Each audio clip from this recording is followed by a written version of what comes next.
Sebelum corona datang ada kecelakaan pesawat Lion. Ingat kan? Pesawat Lion jatuh di Laut Kerawang. Semua penumpang meninggal dunia. Sampai sekarang tanda tanya, nggak tahu pesawat ini jatuh gara-gara apa.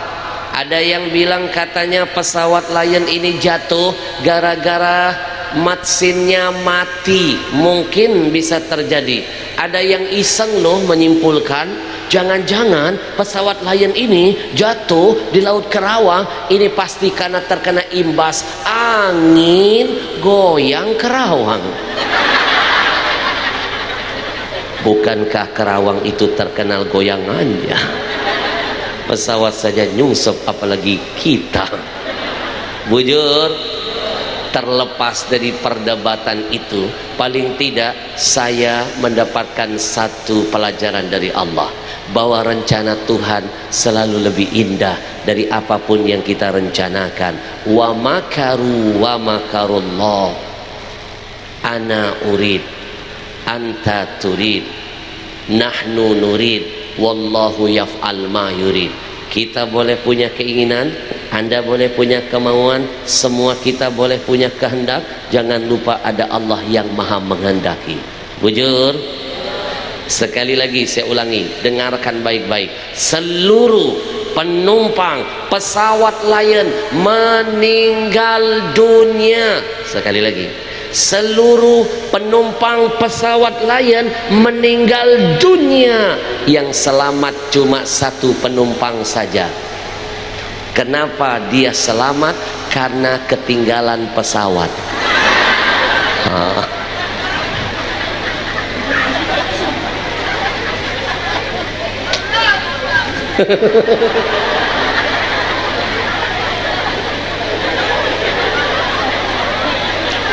Ini namanya humor taraf tinggi, butuh konsentrasi, jebakan ini.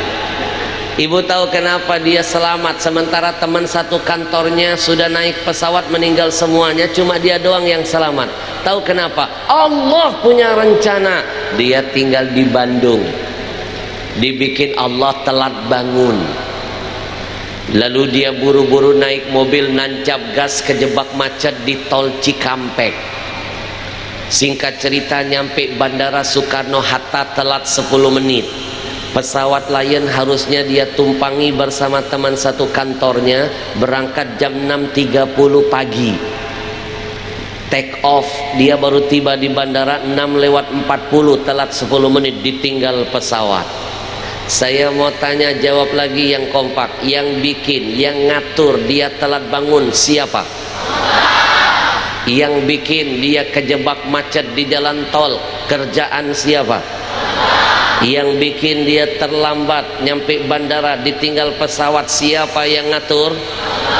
Bapak Ibu percaya nggak kalau kita semua ini seperti artis, dunia ini seperti panggung sandiwara, cut action, haknya Allah. Allah sutradara kita. Hari ini, besok, lusa seperti episode dalam setiap sinetron. Coba lihat sinetron, macam-macam episodenya. Ada kalanya Allah akan bikin episode kita menangis dengan kisah-kisah yang menyedihkan. Buka Indosiar, ku menangis. Maka menghadapi ujian ini harus dengan bersabar. Bujur, ada kalanya Allah akan bikin episode kita tersenyum dengan kisah-kisah yang menyenangkan, maka dituntut untuk bersyukur. Buka sinetron RCTI, ada ikatan cinta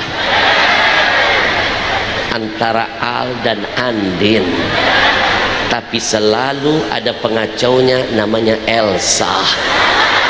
Tapi jangan risau, mak Elsa sudah tertangkap sekarang.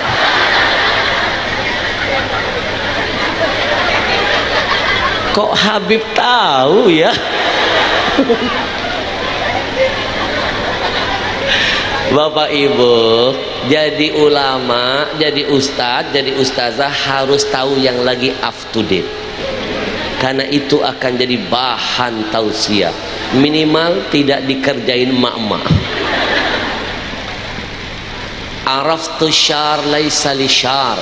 Kita boleh mengetahui kejahatan, boleh kita pelajari itu, tapi bukan untuk jadi penjahat, untuk bisa melawan semua kejahatan. Lihat bapak polisi belajar semua kejahatan. Apakah dia penjahat? Bukan. Dia sengaja diajari itu biar dia gampang menangkap penjahat. Saya pernah naik mobil polisi, Ninu, lalu mereka berkata, Habib, lihat mobil di depan Habib.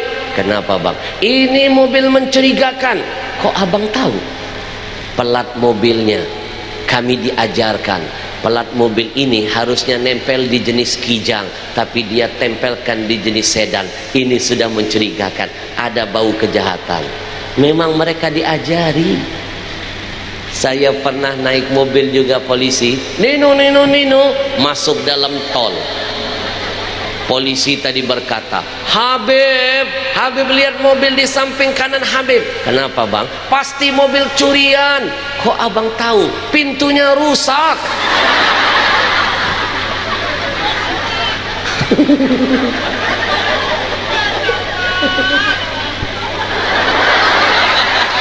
Masya Allah. Ternyata ada Mama Dede.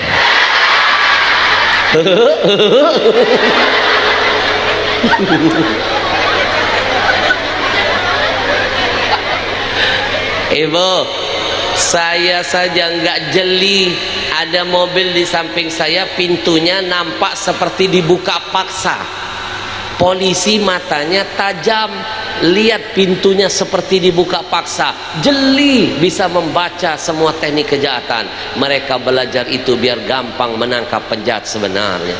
Saya tahu semua sinetron.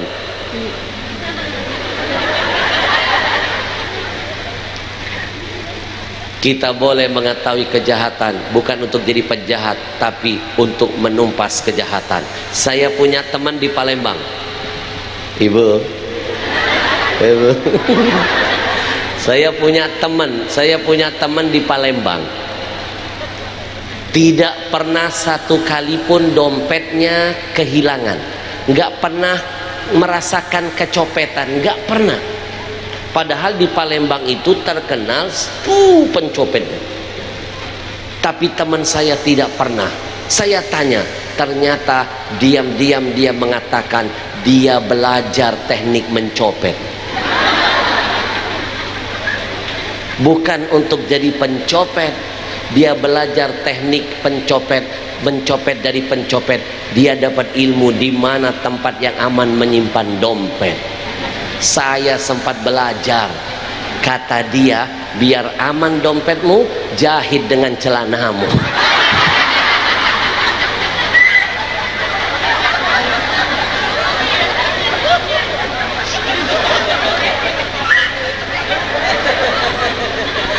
Acil, percayalah takdir Allah pasti lebih indah, betul? Nih contohnya nih, penumpang ini satu-satunya selamat, yang lain meninggal dunia. Allah bikin dia telat bangun, naik mobil ngebut, Allah bikin kejebak macet, nyampe bandara telat 10 menit ditinggal pesawat, dia marah, dia murka, dia sempat menganggap takdir Allah buruk buat dia. Itulah jeleknya manusia ya. Belum apa-apa sudah suuzon dengan Tuhannya, seolah-olah dia lebih tahu dari Tuhannya. Saya titip pesan, fala taqulu likulli syai'in limadza. Enggak boleh ngomong kepada Tuhan dengan kalimat kenapa. Kenapa saya dibikin sakit? Kenapa dibikin bangkrut? Kenapa? Enggak boleh pakai kata kenapa, buat Allah enggak sopan tahu. Pakai kata apa hikmah di balik ujian ini semua. Percayalah pasti ada hikmahnya. Acil, sifat jelek manusia kalau lagi terhimpit begini mencari-cari kesalahan yang lain, mencari kambing hitam. Marah dia ketinggalan pesawat, mobilnya ditendang-tendang, geledak. Dianggap mobil tidak bisa lari kencang. Marah dia ditinggal pesawat, dia sumpahi jalan tol. Bahkan dia sempat marah maki-maki istrinya. Dia telepon istrinya, kering, mama biang keroknya, papa ketinggalan pesawat gara-gara mama semalam minta nambah. Tidur pulas, badan lemas, telat bangun, mama biang keroknya, mama.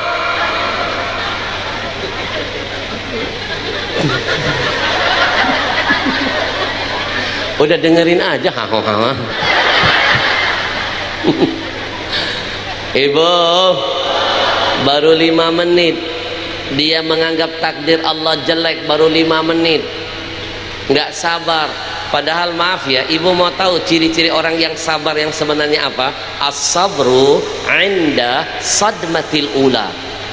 Ciri-ciri orang yang sabar itu, lihat waktu hantaman pertama, bisa senyum nggak? Bisa tenang nggak? Bisa ikhlas nggak? Kalau hantaman pertama musibah datang, dia senyum. Apalagi dia bisa berkata, inna lillah wa inna ilaihi raji'un. Tenang, kita ini milik Allah, kita kembali kepada Allah. Itu orang sabar. 5 menit dia sudah nggak sabar, marah, mencari-cari kesalahan orang, menganggap takdir Allah jelek. Baru 5 menit masih di bandara, Allah kasih jawaban bahwa takdir Allah lah yang lebih baik dari apa yang dia rencanakan. Baru 5 menit Allah kasih jawaban. Jawabannya apa? Dia lagi duduk di bandara, di depannya ada TV sedang menyala, memberitakan berita terkini tentang pesawat jatuh. Siaran langsung, ada tulisannya, lipe. Hah? Tadi saya ngomong apa? Yang betul? Yang ceramah siapa? Habib Dilawan. Udah dengerin aja, masalah kecil dibesar-besarin. Kan mulut-mulut ulun. Yang menyiarkan ibu bukan sembarang TV. TV ternama, TV terkenal di Indonesia. Ada tulisannya, TV One. Nggak usah protes. Apa isi beritanya? Pesawat Lion yang harusnya dia tumpangi bersama teman satu kantornya hilang dari radar, diprediksi jatuh di Laut Karawang, dan dipastikan semua penumpang meninggal dunia. Mendengar berita itu, gemetar kakinya, berkeringat sekujur tubuhnya, dia langsung sujud syukur. Dia baru sadar, ini hikmahnya telat bangun. Ini untungnya kejebak macet. Ini untungnya ditinggal pesawat. Dia telepon lagi istrinya.